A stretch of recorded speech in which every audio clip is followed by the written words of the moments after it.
And we all have these subconscious programs that run, and we've developed them over time out of our experiences.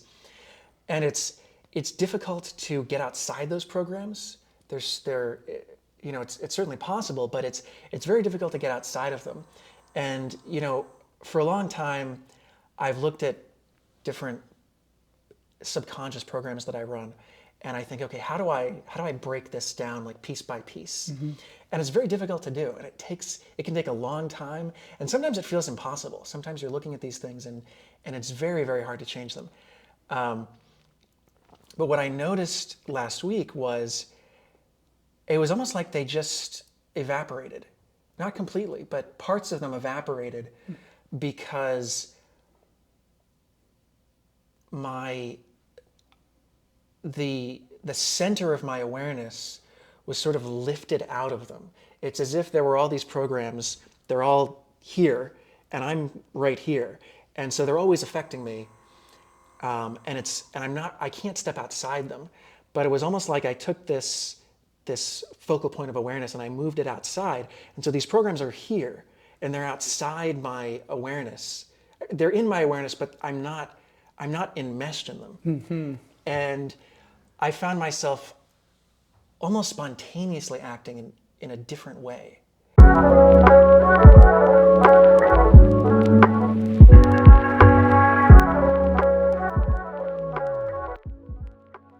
All right, welcome to Reason and Reverence. I am your host, Connor O'Leary. Happy Independence Day. And today I have a special guest with me, Michael Webb, and we're actually going to be talking about independence. Not independence from the British, but independence from the tyranny of misperception and false premises. Michael is a writer, and he publishes on Substack, and he's published a number of books. And he focuses on the study of direct experience, phenomenology. And Michael and I met, it was probably about 2 months ago. And we really hit it off. And we've been meeting pretty regularly now to talk about philosophy at a coffee shop here in Austin. And I wanted to do this episode because last weekend we had a conversation specifically about this topic, about how do we maintain as human beings an orientation towards reality. And what I mean by that is, we all interact with the world based on the ideas that we hold. And those ideas and the values associated with them impact our, not only our decisions, but they influence our perception. They influence what we attend to and how we interpret the things that we experience. And we all need a philosophy. We all need ideas to interact with the world. But the danger is that we adopt a particular philosophy and we become unwilling to potentially change it, unwilling to be open to new information. And the philosophy also narrows our perception. It narrows the way that we experience reality, the way that we attend to reality. And so we might even miss information in our perceptual field that might change our minds or expand what we know. And so we had a great conversation about that. And Michael opened my eyes to some things that I had heard, but I just hadn't really registered for me, just hadn't really gotten into my mind. And we did a meditation. And I've done meditation in the past. And I told Michael this. I said, I've done meditation, but I've had some bad experiences with it. And I didn't have a meditation teacher. And so I ended up having a bad experience and just sort of dropping it for a while. But I talked to Michael and he said, well, I do these sessions, and you called it phenomenological inquiry. And why don't we do one now? And we did one.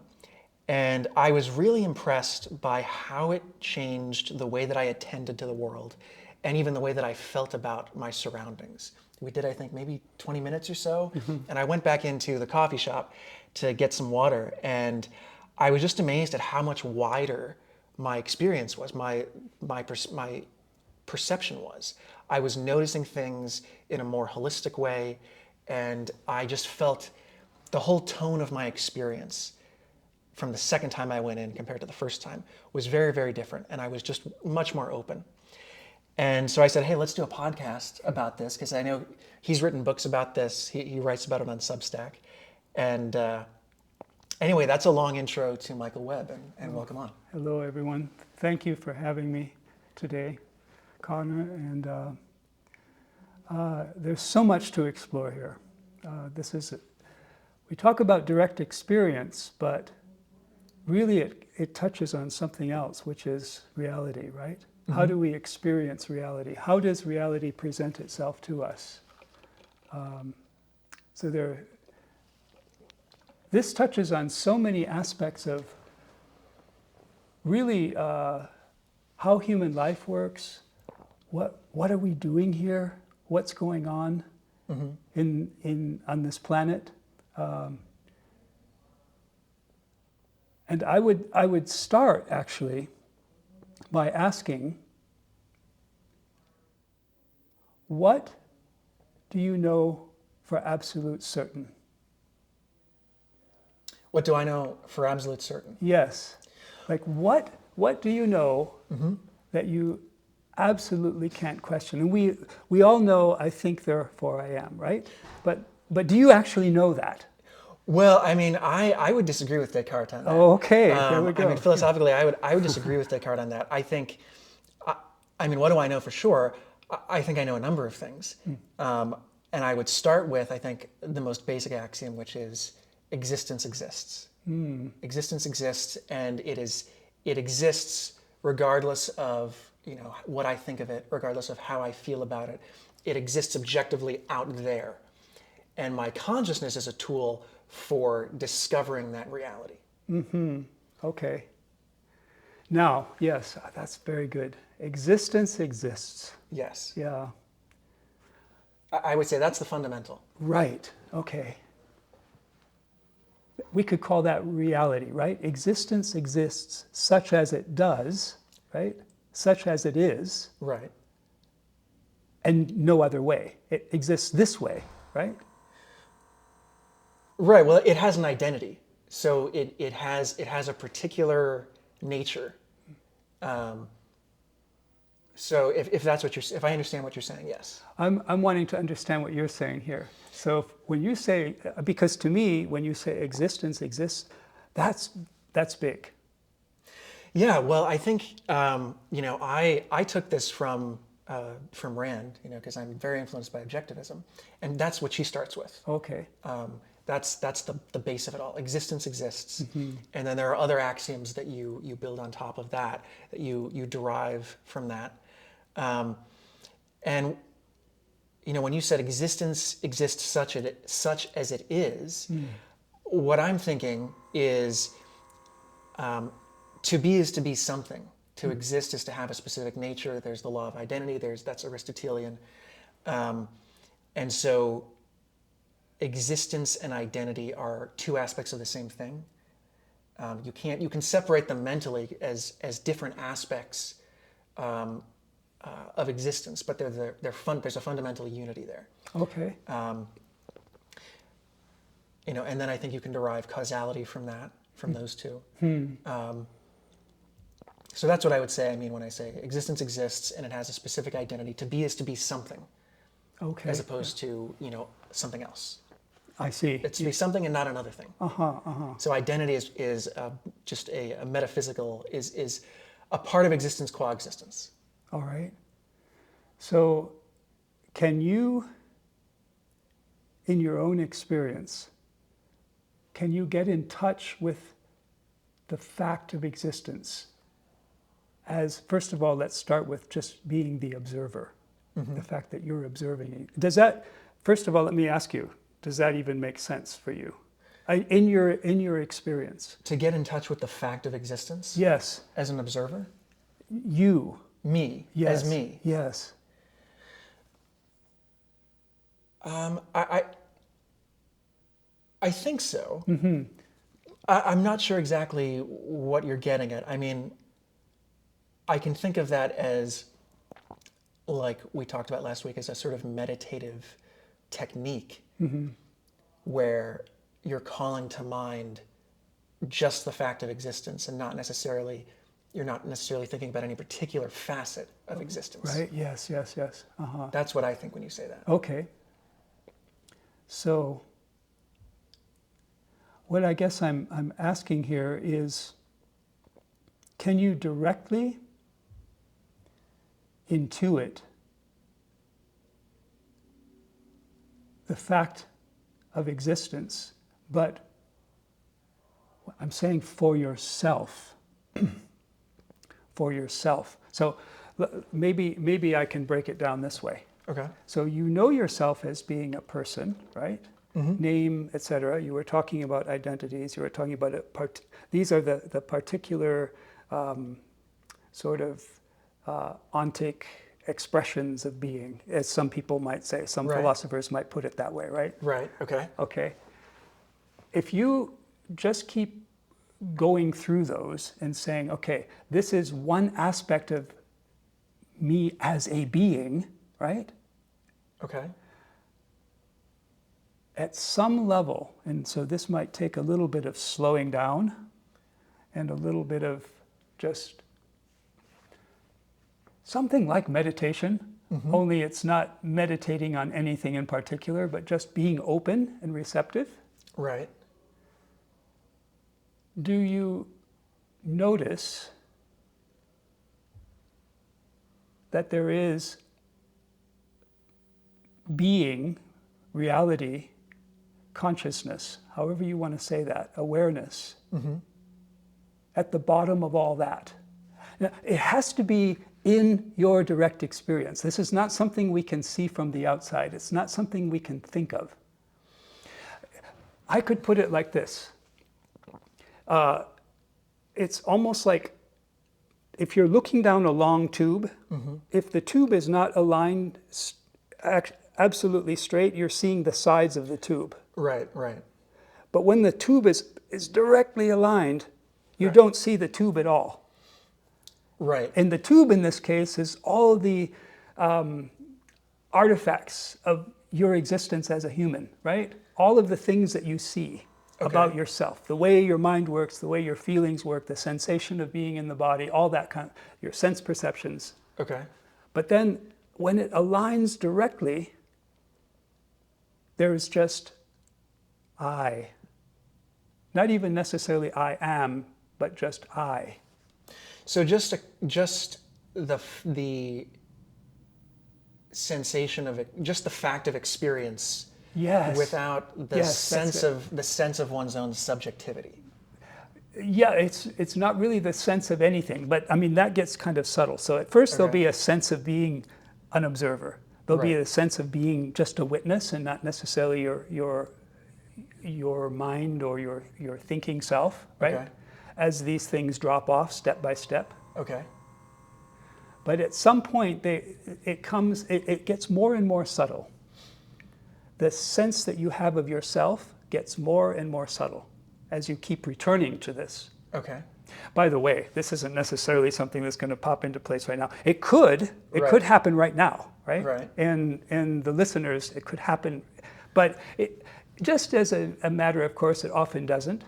It seems to take a while. We have to keep returning to it. It's not necessarily something that you want to just sit down and sort of white knuckle your way through, right? Yeah. It's more like you just keep gently returning to it. Like, what am I?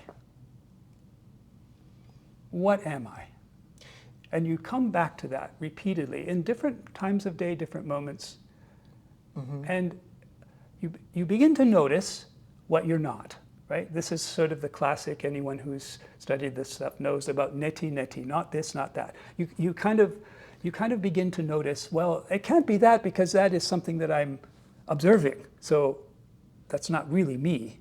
That's not really this deepest me. So that's an interesting thing to say. If I can observe it, then it can't be me. Yes, not in this deepest way, right? It could be me in the sense of part of you as this human person. Right.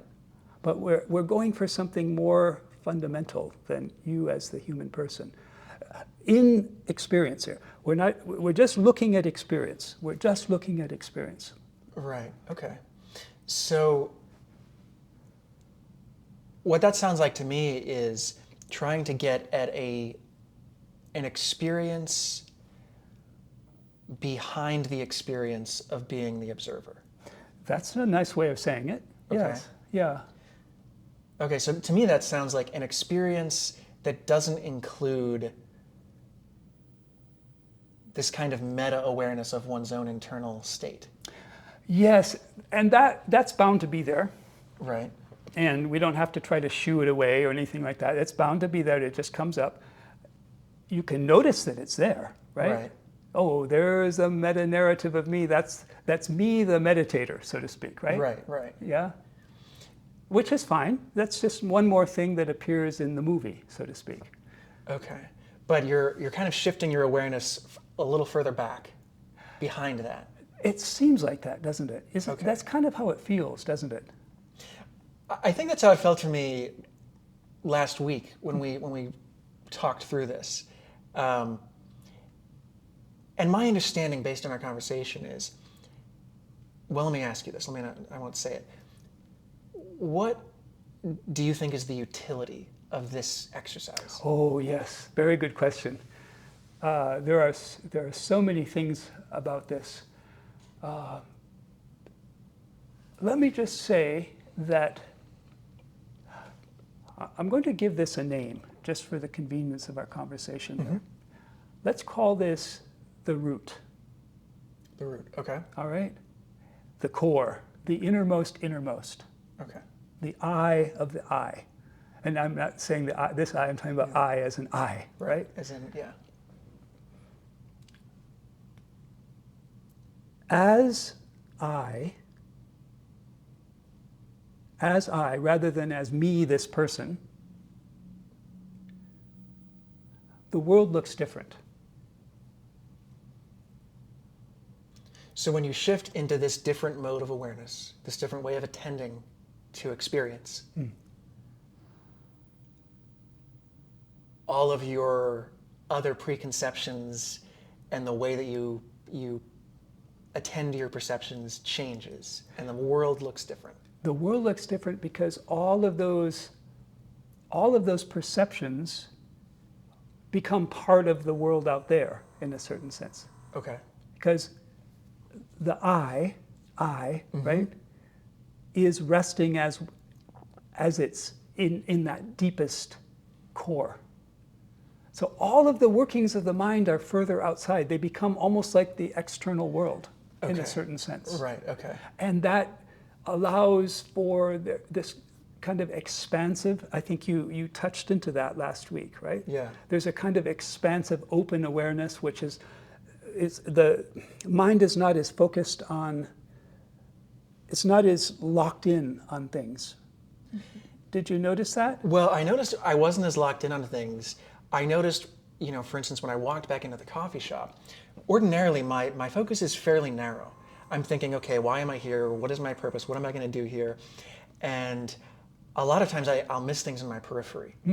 And what I noticed when I walked in was I felt like I was taking in not the whole shop, but I was taking in much more of it all at the same time. Yes. But it wasn't like an overwhelming experience. It was very relaxed. And I also noticed that habitual thoughts that I have about just my experience and habitual ways of feeling about experience, they were still there, but they were much more in the background. They were not influencing the way that I thought or the way that I was interacting. And I found myself interacting with people in a slightly different way, in a more relaxed way, in a more open way. It was less about, okay, I have to do this and this is what I'm here for. And that was very comfortable. Yeah. I love the way you described all that. And this happened spontaneously, right? Yeah, I wasn't trying to make this happen. There you go. And I wasn't expecting it to happen either. Right, yes. Exactly. And all I can say is that deepens. So tell me if this matches your experience. Okay. As the sinking of the mind back into I, we could call this the heart, it would be a bit poetic here, right? The heart, right? Okay. As the mind sinks into the heart, into the core, the further back it sinks toward that core, the more wide open is that sort of panorama. Does Right. that match what you were touching into? Panoramic is an exact description of how my visual field felt when I walked in. Yes. And when you say your visual field, it actually affected visual perception, but also in a certain sense the mind's eye, so to speak, right? Right. Well, I mean, if I had walked in there, the first time when I walked in there, I mean, all of that was available to me. Like it was available. Like it was, the light was striking my eyes, but my mental attention was different. See if this matches your experience. I don't want to put words in your mouth, but Okay. sometimes we could describe this as the difference between a flashlight shining in a dark room on a little spot Right. versus sort of a gentle light that surrounds and fills the whole room. That's a great description. Less of a strong beam on something, and more of a glow that expands. Yes, okay. And that's a great description of it. All right, yes. Now, everyone's going to be asking, what's the point of this, right? But you've discovered this felt natural. There was a kind of relaxed nature to it. So how might you think from your own encounter, Right. what might you think could be some of the ways that this diffuses out into our human life? Well, if I examine my own, phenomenology, my own experience of last week, I would say what I noticed was, like I said, I had habitual ways of thinking and feeling, habitual reactions to external stimuli, to people, to places. And we all have these subconscious programs that run, and we've developed them over time out of our experiences. And it's difficult to get outside those programs. It's certainly possible, but it's very difficult to get outside of them. And, for a long time, I've looked at different subconscious programs that I run, and I think, okay, how do I break this down like piece by piece? Mm-hmm. And it's very difficult to do, and it can take a long time, and sometimes it feels impossible. Sometimes you're looking at these things and it's very, very hard to change them. But what I noticed last week was it was almost like they just evaporated. Not completely, but parts of them evaporated because the center of my awareness was sort of lifted out of them. It's as if there were all these programs, they're all here, and I'm right here. And so they're always affecting me. I can't step outside them. But it was almost like I took this focal point of awareness and I moved it outside. And so these programs are here and they're outside my awareness. They're in my awareness, but I'm not enmeshed in them. Mm-hmm. And I found myself almost spontaneously acting in a different way, without having to consciously fight these programs or consciously break them down. Mm-hmm. And the effects that I could see just from that one little experience, one effect could be, if I have certain habits that I don't like, that I'm working on, and maybe I'm struggling to break them, that sort of meditation might just help them gently dissolve. Mm-hmm. And then my behavior shifts automatically. In my experience, that definitely happens, yes. And yeah. That can be an ongoing thing that happens over the course of years, in fact. Yeah. Going to deeper and deeper sort of stuck places and what are sometimes called complexes and so on. Mm-hmm. This comes up and it has a way of dissolving, exactly as you said. So all of this has to do with inner psychological work. And yes, indeed, there's a lot to be said about this. How do you think this could apply at the level, let's just take a group, a group of people working together, say on a creative project. Yeah. How do you think this would apply there? Or what would happen if everyone in the group were in some way practicing this sinking back into the heart? What would happen to the group?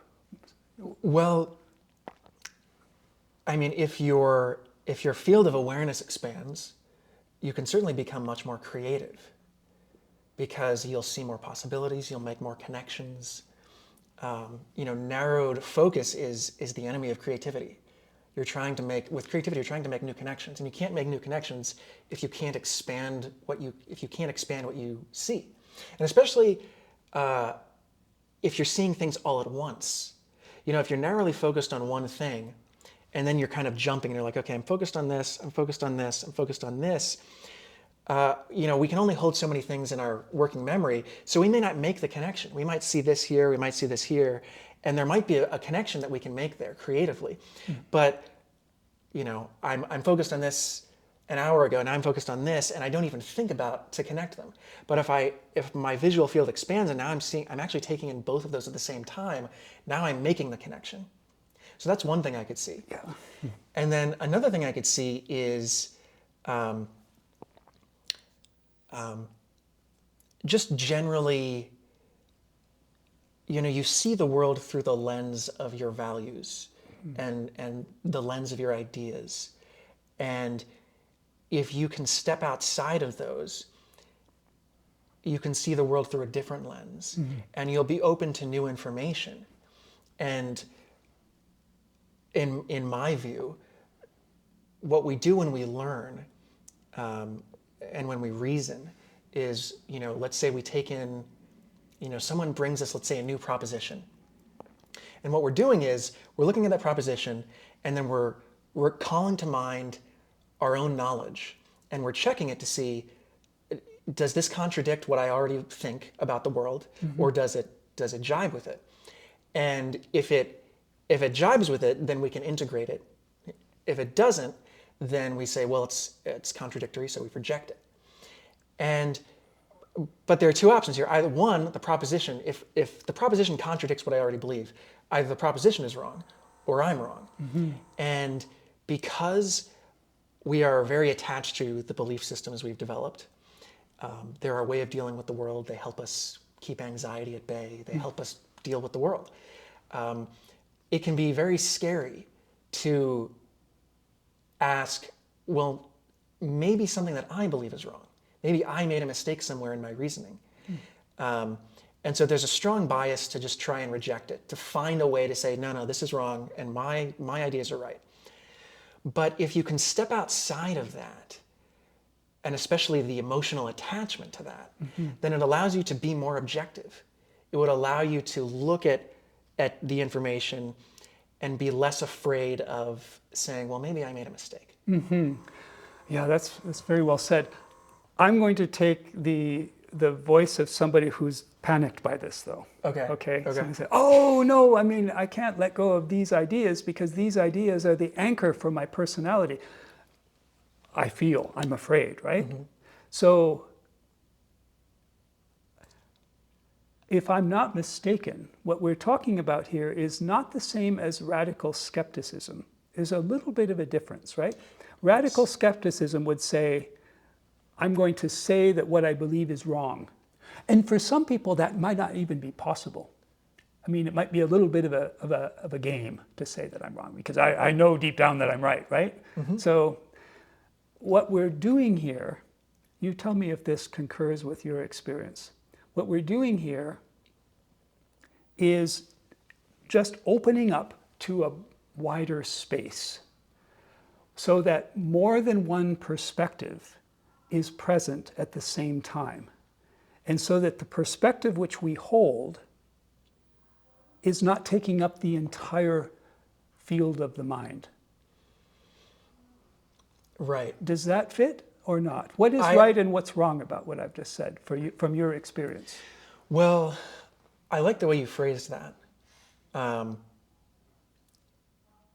Because I agree, it can be difficult to take a different perspective.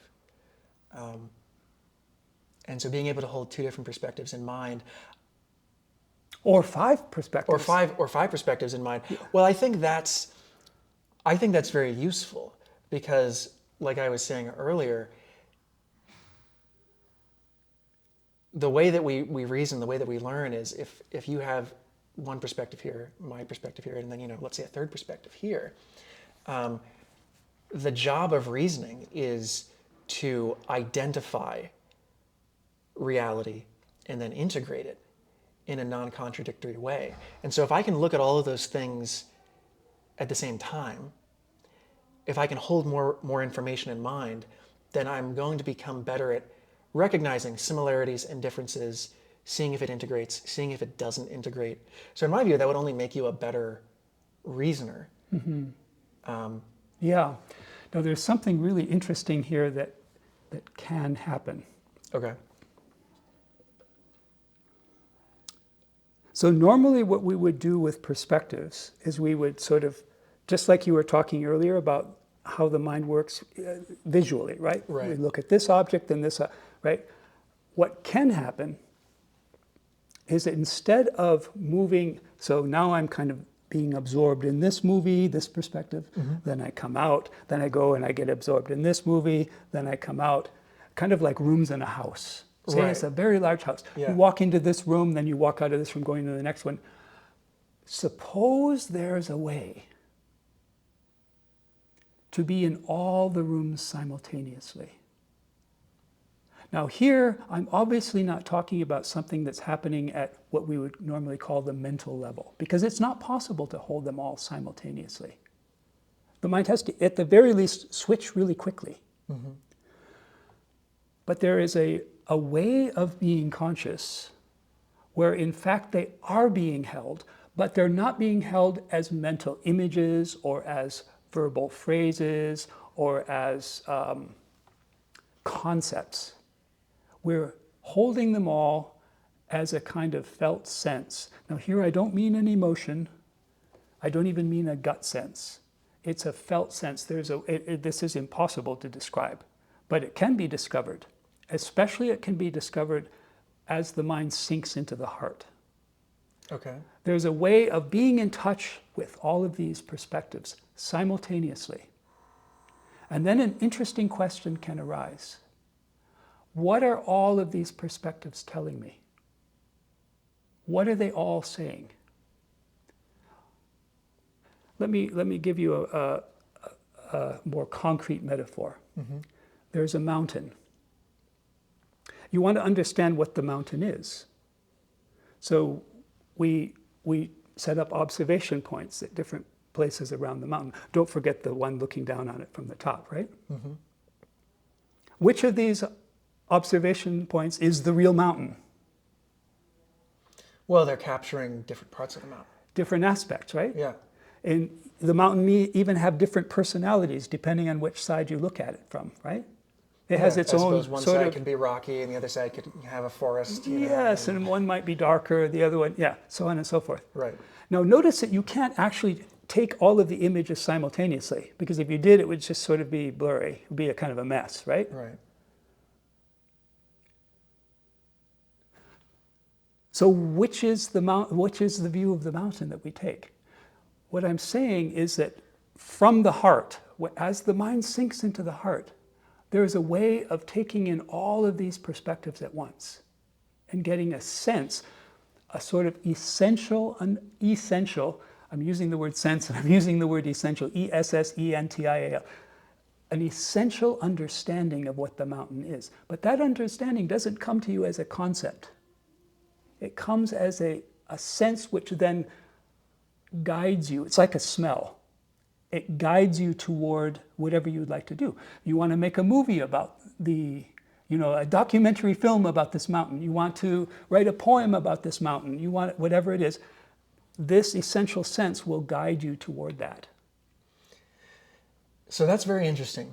And I know we talked about this last week. And, you said you can't describe it. And I said last week, okay, well, you said, well, you can't know it conceptually, and you can't know it you know, concretely, like observing it like an image. Yeah. And I said, okay, but those are the only ways that we know anything. I mean, we observe things in reality, we abstract, we form concepts. That's how we know anything. And so, you know, my issue with people who say things like that is, okay, that's all well and good, but if you have some other mode of knowing that is completely alien to me, that is completely alien to any human being, basically, I suppose any human being who has ever existed, what am I supposed to even do with that? Because I can't know anything about that. And what I've said to people in the past is like, you're just making an arbitrary statement, because there's no way for you to provide me any evidence or to verify this in any way. So it's arbitrary, and from my perspective, you could just dismiss arbitrary claims. There's no basis for me to even think about that. And you had a very interesting response to that, which was, you know, imagine you're talking to a person who's been blind from birth, has never seen anything, and you're trying to describe the color blue to them. You can talk about blue, and they can get a sense of blue's relationship to other things based on your conversation, but they can't ever actually know what blue is, because we only know what that is by observation. And you said, you know, so imagine that that's what we're talking about. You have to experience it directly. And I thought, okay, that's valid. And then you said, okay, but the only way you can know is if you follow this path and then you see it for yourself. So almost as if you were a blind person and someone says, here's a way to see. If you follow this path, you'll be able to see at the end of it, and you'll actually know what blue is. And that sounds actually reasonable to me. Mm-hmm. That sounds, on its face, I think I haven't thought about it deeply enough to be totally confident that that's reasonable. But what you said sounded reasonable on its face. Yeah, and actually, the fact is, I believe you already know about this, but Okay. you may not remember seeing it, and you may not have noticed it at the time. Okay. What I'm talking about here is, so two things. One is having this essential understanding, which is this. Some people use the word intuition. That's okay. Intuition is a good word, as long as by that we don't mean guessing about something. It's not a guess. Or an emotion. It's not an emotion. It's deeper than that. It's very, very subtle. Okay. So it's one thing to have that sense, and then another thing to express it. In order to express it, then it has to go into the realm of concepts or language or a work of art. It could be a choreography, right? It could be a sculpture. It could be a scientific idea. What's it like to ride a photon, right? Get a sense of that, but then you've got to develop the special theory of relativity. Yeah. But that essential understanding is what guides you toward it. Kind of like tracking a scent. Sometimes the scent gets weak, sometimes it's a bit stronger. You have to sort of, using that same open awareness we were talking about earlier, and this is really my point. This is perhaps one of the most, if we're asking about useful, one of the most useful aspects of that open awareness is that it allows you to track this essential sense, the scent. Because there's this broad field. Sometimes, I can smell it's kind of gone cold, so I come over this way. There I'm picking up a little bit of it. I'm coming over this way, and you track that, and you track it into this core. That takes you along the way of making this concrete. Okay. Making it manifest. It starts out as this very quiet, basically imperceptible sense, which only you have. And at the end of it, you have something that other people can have. But you can look at it from any point of view. That essential sense may lead you to 100 different ideas in different contexts. It's kind of like a generative matrix that can have various outworkings. Maybe one more metaphor could be useful here. This essential sense, think of this as being a pitch black night. You cannot see anything. Okay. So what good is that, right? Now over here is the dawn. The sun comes up. Everything, this is the world of objects. Everything here has a name. It has, this is the thinking mind. This is things are called stuff. They follow rules and so on. Between the pitch blackness and the moment the sun comes above the horizon, we've got a whole spectrum of dawn. Okay. Yeah. So the earlier we go into the morning, the darker it gets. Right. And what I'd like to say is that's, if you think of a paradox, right? Think of, you've got one fork of the paradox here and one fork of the paradox here. Okay. The further they are apart, the deeper you have to go for that to find the crux of the paradox. To find the resolution. Yes, to find that which is true about both sides, but not actually being possessed by either side. It's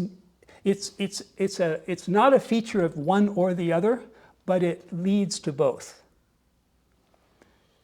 We could call it the root. The root is not one of the branches. The root is something that's deeper, but all of the branches are connected to the root. Right. All right? You could think of it like a center of mass. Okay. The center of mass is connected to the entire mass, but it is not itself mass, it's just a point. I'm using different metaphors. The deeper that is to say, the more incongruent these aspects are, the more different the perspectives are. The north perspective of the mountain is very different from the south perspective of the mountain. But if you take the north perspective and just slightly north-northwest, that's closer. Right. So in order to get sort of the root of the north and the south, you have to go very, very deep. Right. So deep here means moving toward the dark. Okay. In order to see, as you move toward the dark, your eyes have to be more sensitive. Okay. I think I'm getting an inkling of what you're talking about. It's maybe this is like someone with vision trying to describe color to someone something like blind. that. But, Have you ever noticed that sometimes you're in bed and the birds start singing? Yes. And for you it's night, Yeah. but they seem to be picking up on something else. Yeah. So we need to have, so the more this kind of sense, and it's not just, obviously I'm not talking about a visual sensitivity, I'm talking, because you noticed in that experience that you had, the sort of, you noticed a kind of subtle perceptiveness, right? I suppose you could call it, I don't know if that's the right term for it. I noticed I was more attuned to the things around me. So I was picking up on more subtle things. There you go. I like, actually, the way you said it was better than the way I said it. You had a better attunement to what was going on. Yes. Yes. So the better the attunement, the deeper into the darkness, right? So the closer to you're that. developing a sort of night vision. There you go. Okay. Yeah. And, So I understand the metaphor. okay. But I can't grasp exactly what the other concrete, the metaphor, you're using one concrete metaphor that I'm familiar with. So I understand that. The dawn one. The dawn. Okay. Or, yeah. the dawn. And it's giving me an inkling. It's giving me kind of an inkling, okay, this is kind of like this. This is kind of like this. But the other object for me is still very much shrouded in darkness. Unless I think back to my experience last weekend and I say, okay, I know what that was like because I experienced it. I know what I was noticing, feeling in that moment. And so I can, in my mind, I can project that out and say, well, what would it be like if I dropped even further back and my awareness expanded even more? To me, that's not a sixth sense that I've never experienced before. Oh yes, You know, that's it's right. not- It's there all the time. Yeah, it's not like a blind person suddenly having vision. Right. It's just a subtler, broader awareness of what I normally experience. It's a broadening of my normal experience. Yes. It's a broadening of my normal senses. So I was more aware of sound. I was more aware of vision. I was more aware of smells. I was more aware of all of that. But it was all the same five senses. Yes. It was just an opening up of my attention to embrace much more of what was going on. Yeah, that's right. Yeah. And so I can understand that. I'm still not sure what you mean by, something like a sixth sense that, I have no experience of. Well, I don't know that something that you have no experience of. I think that we all have experience of this, just in very brief moments, and we don't notice or remember. As far as a sixth sense, I was talking about. I'm trying to remember how that even came up. How that even came up. Well, you said. What were we talking about? Where the sixth sense? Because I can't remember. Well, because you said this mode of attending or mode of knowing is not conceptual. Oh, and, right. And Okay. it's not, and it's not even perceptual. Yeah, because yeah. perceptual would be visual. And I said, well, but that's how we know anything. Yes. We know I anything see. by perception and conception. And so, if you're saying, oh, I know something outside of that, I'm like, I don't know what you're talking about. Oh, I get it. Yeah. Okay.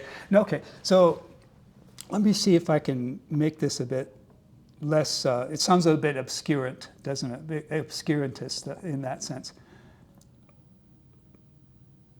Again, maybe let's continue with this metaphor of a gradient. Okay. We're talking about gradients here. Yeah. Okay. We probably never get to the pitch blackness. Think of it as kind of asymptotic or something like that. Okay. For all practical purposes, that isn't there because it's, as you're saying, it's nothing, right? Right. But if you realize that from that point there is we're then moving toward a world where our mind is completely dominated by thoughts and feelings. We're completely stuck in it. We're like a spider caught in its own web. Okay. Right? Right. Between those two, right, is a spectrum.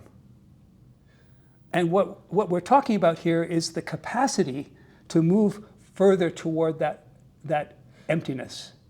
Right. So that sounds to me like, when I was describing earlier, I said, I have my center of awareness here, and around me is a whole bunch of thoughts and feelings, judgments, values, etc., that influences how I attend to the world, influences what I think, what I feel. And as long as my center of awareness is here, it's difficult to break out of the way that this influences me. It's difficult to change that. But if my center of awareness shifts back, and all of a sudden these are here, and I'm here, and now I have this, let's imagine my awareness is now a circle around this. And, I'm out here, and it's like I'm encompassing more of this. This is much quieter. It doesn't dominate the way I think and feel anymore. And it's still there, but it's not, it doesn't feel like I'm imprisoned by it. So that's what I think of when you say that. Yeah, well, that's definitely on the right track. Okay. It's really what we're talking about here is, let me throw one other metaphor out. Okay. But by the way, let's not forget the whole thing about tracking the scent. Okay. All right, let's keep that in mind because that's how we can tie this back to stuff in the world that we need to do, right? Right. Okay.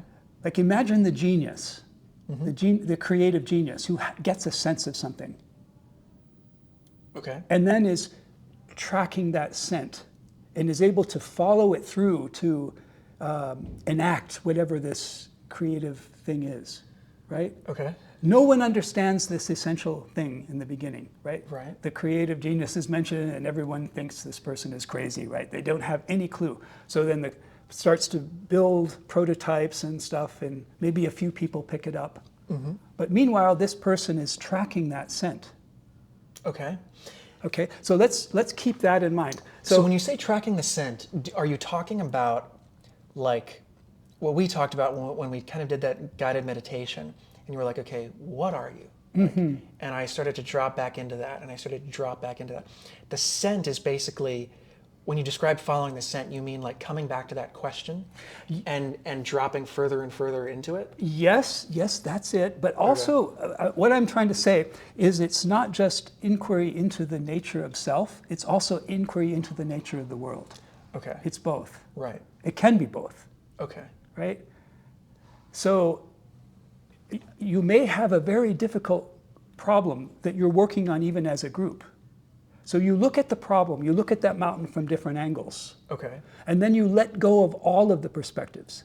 You try to understand each perspective as well as you can. So in a group, each person brings their viewpoint. And the more different their viewpoints are, the more angles you get on that mountain. Right. However, if you're just trying to do this sort of mentally, so to speak, these concepts are crashing against each other. People refuse to understand each other, or they just simply can't, whatever. But when all of those perspectives, all of those camera angles have been taken in, now we want to let them drop. We want to go deeper into the night. Okay. All right? And we want to now open up in that kind of open awareness that you were discovering there. We want to open up to a sense of the whole. A sense of all of these perspectives at once. You won't be able to grasp this mentally. Because how do you grasp all the perspectives at once? Well, I don't think it's possible. Especially if they're contradictory, Right. right? But you can get a sense of where they're pointing. Maybe this is something I left out. Okay. So you're not actually grasping them, but you're getting a sense. They're kind of triangulating you towards something. This is, again, why you want really different perspectives in here. Okay. Because that will triangulate you. It'll sort of send you into a space, into a point and sort of possibility space where you would never have gone. Okay. Okay? And this comes as this kind of sensing, this sensing of the whole in this open awareness. You have to be able to let your own filters drop. That's what this thing is when the mind sinks into the heart, as you were talking about. And the deeper it sinks, the more open this is, and the more of this sort of, the deeper into the night you're going, right? And the more subtle the night vision is, as it were, right? The more receptive it is, the more like that those birds, those pesky birds that start singing in the middle of the night, right? Interesting. You begin to pick up the subtle sense of where all of these perspectives are pointing. And it's not going to be any one of the perspectives. Most of the time when people go into an argument, they were going to try to win their side, right? Yeah. But here, it's something else. What comes out of this is not going to be anybody's idea. It's going to be something that none of us thought of. But the coming together will catapult us in that direction. Interesting. Okay. So I think I'm getting, I'll have to chew on that for a while. I'll have to chew on that metaphor. does it make sense what I'm talking about, tracking the scent? That's kind of the key here. In your own experience, have you ever had this, you know something, but you can't quite put it into words? It's kind of on the tip of your tongue, so to speak. Yeah, I've certainly had that experience. And what do you do when say you're trying to remember a word? How does that work? You kind of, like, what letter does it start with? It kind of sounds like this kind of thing, right? Or, I try to remember, what letter it starts with, or kind of the words that I think sound like what I remember it sounding like, things Yeah. like that. Yeah. It doesn't work to try to, you can't just like focus on it, right? There's nothing, if you try to, it just, your mind goes blank, right? Yeah. Interesting, huh? So another way to talk about this is a subtle impression or an inkling. And what happens when you turn the focal beam of attention that we were talking about, that searchlight of attention on an inkling, what happens then? It disappears, right? Mm-hmm. So these inklings kind of come in from the corner of our eye, so to speak. They're kind of shadowy in a way. If you turn there to look, it's gone, right? Okay. That's another way of putting this into metaphor. It's coming in at the edge of awareness. Okay. And so what we want is we want to be more receptive to these kinds of subtle impressions, to be able to track them. Where is this leading, right? Okay. And you can see if you're working in a group collaboratively, you want to be able to really get the crux of what someone else is saying. Generally speaking, they're not actually articulating what they mean. You may have noticed that in groups. Yes. Yes. Well, I think many of us are bad at communicating, but we're also bad at conceptualizing. Very bad at conceptualizing. And so, yeah, when people try to communicate things, they misconceptualize, in my experience, in many cases. And very often they don't know what they're really wanting. Right. They're not in touch with what they're asking of the group. So what is each person really going for here, right? And you have to pick that up in this kind of receptive way. Yeah. And if everyone in the group can do that, then it becomes more likely that we'll be able to have that event where we are catapulted into the inkling of something altogether new, an essential understanding. And then we can begin to track that as a dog tracks a scent. Okay. And making it concrete, making it into some sort of an expression will be some sort of a concrete solution to a problem, which we can then reconceptualize according to what we need. And likewise in an individual life, right? If you've ever come into a point in your life where, like you're stuck on the horns of a dilemma. Mm-hmm. You don't want to go either way, right? Yeah. And this is good because at first there are too many different possibilities, right? So you start filtering through, and it always seems to come down to two, doesn't it? Have you ever noticed that? You kind of filter through all, and then you're down, and those last two they just don't budge. You're stuck, right? Yeah. Interesting. So that's all fascinating. It's something I'm gonna have to chew on for a while. One thing I want to do though is I want to move on to a different question, which is, how do you see this practice benefiting, let's say a critical mass of people started doing what you're describing? Mm-hmm. How do you see that? Because I know in your books you talk about broader social impacts of this. What do you think those are? Oh, where to start? I think there's a whole way of looking at what's happening in the universe, or at least on Earth, that has to do with getting in touch with reality. We kind of have two ways that you often see. Some people want to make the world look the way I want to make it, right? Mm-hmm. I'm going to impose my will on the world. Other people are more inclined to want to accept the world the way it is, right? And those lead to very different kinds of lifestyles and so on and so forth, right? I would say that there's another way, which is neither of those two. Okay. How would you call this? Something like attuned interaction or attuned action. So here, you're very active, you're interacting with the world, you're pushing and pulling, you're going for things, you're creating, you're exploring, you're discovering, you're stepping out of your comfort zone, all of these things. But you're doing it not so much because you want to master the world or make it conform to your idea, your will, because that's kind of pathetic in the end, if you think of it, right? But rather to understand reality more deeply. So it's neither passive nor is it domineering. Okay. Highly interactive, highly creative, highly proactive, but at the same time we're continually seeking to understand. We're continually attuning, listening, becoming more receptive to context, to what's changing. We're continuously revising our view of the world, our understanding.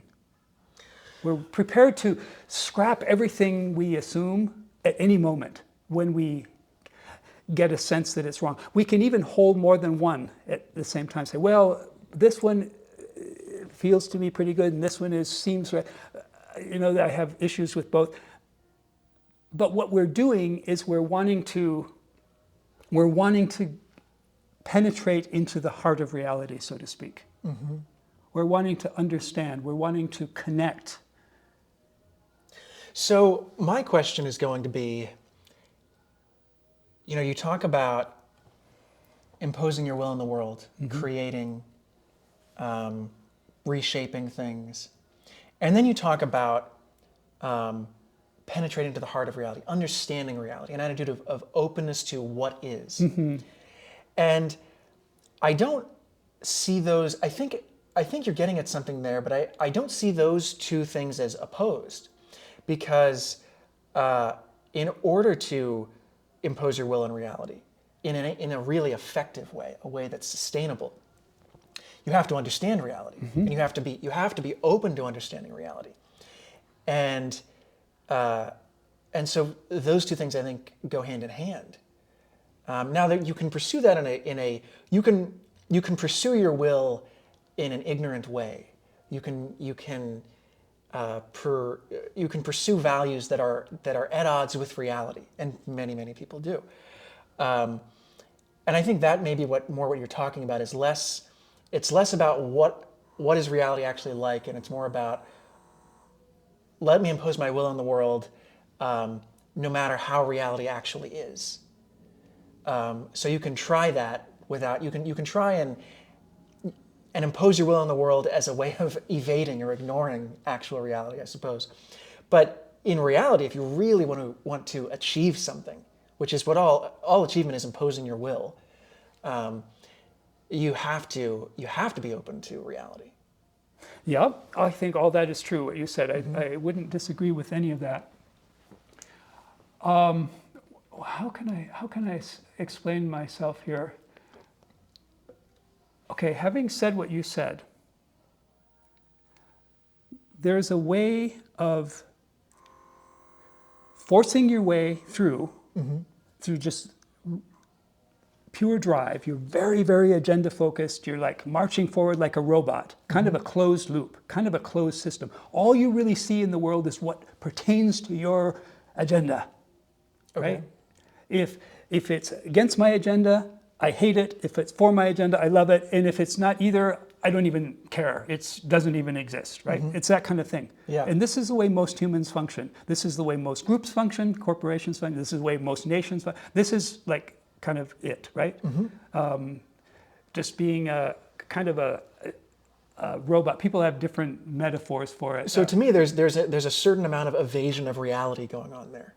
Well, there's a certain amount of I want things to be the way that I wish, regardless of how reality actually is. What they say is, I'm going to force reality to be what I want it to be. Yes. And that's what I want. That is what I want to do. Yes. I'm here to force reality to comply with my will. Yes. Right? And I'm going to look at reality only insofar as it gets me there. Yes. All right? Yes. So to me, that's classic evasion. I'm only going to look at one thing because I think it serves my agenda, and I'm not going to look at anything else. But this is the way most humans function at some level. I completely agree with you. Yeah. Completely agree with you on that. So then a few hippies, I mean, hippie isn't really the right word, but you know what I'm talking about, kind of the Stoic, Buddhist kind of thing. They say, just be with what is, right? Yeah. Don't try to change things, just accept things as they are, right? And there's a kind of strategy to that, because if you're not fighting against things, you can sort of not suffer as much, right? You just kind of train your mind to accept everything the way it is, right? Yeah. And I'm sort of, what you could say is I'm saying no, neither of those. Right. Okay? What we want is the kind of attunement that comes from sort of open surrender, open agendaless surrender to the whole. Okay. But we're doing that interactively, so that our goal is to understand reality more. And the understanding I'm talking about here isn't simply an intellectual understanding. It's not just coming up with sort of narratives about the universe. It's connecting. Very difficult to put into words what I'm talking about here. It has to do with, it's almost like an adoration of reality. Interesting. Interesting. And so this allows us to be very proactive, very interactive, but we're doing it in an attuned way. We're not robots. We're not, what is the word, demiurge or whatever. That's just sort of, just sort of marching forward like this kind of zombie beast. That it might be very clever. It could be very clever because it can solve problems really well. Very, very smart. But it doesn't have a broader perspective. It's just focused on its own agenda, right? Interesting.